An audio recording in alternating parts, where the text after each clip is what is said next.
Hey, I'm Brent Dalton with B&D Chimney Services in Richmond, Virginia. I'm here to make people aware of the lightweight foil dryer vent material that's sold in all the hardware stores across America. This stuff is not an aluminum, even though it's nice and shiny. It's actually a plastic material.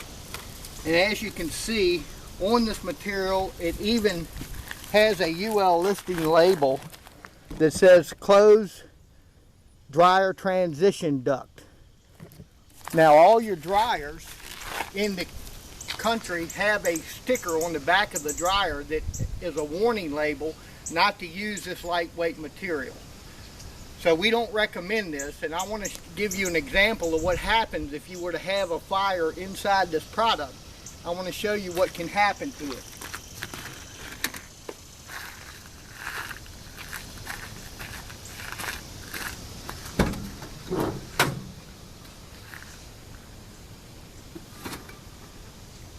Get some.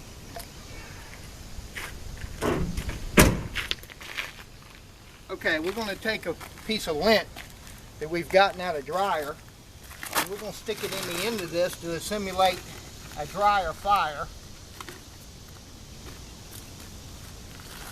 Come on a little closer, Lee. As we light this stuff up,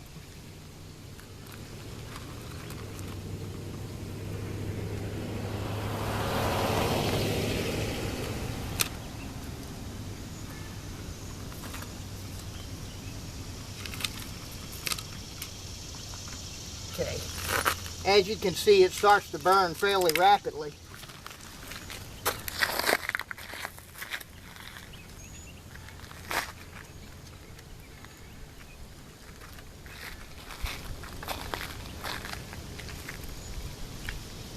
As you can see, the plastic on the outside is starting to burn.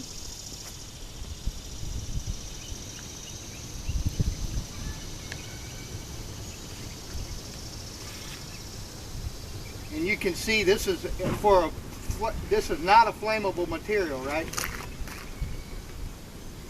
So I would say, would you want this behind your dryer as a safety between a fire in your home? I would strongly recommend, if you decide to have this material, if you notice you have this material in your dryer vent, please call a professional so he can replace it with a hard ducting pipe required. You can give us a call at 804-520-4000 in the Richmond area, and we'd be more than happy to take care of your dryer vent issues. Once again, 804-520-4000, 804-520-4000. Thank you, and y'all have a blessed day.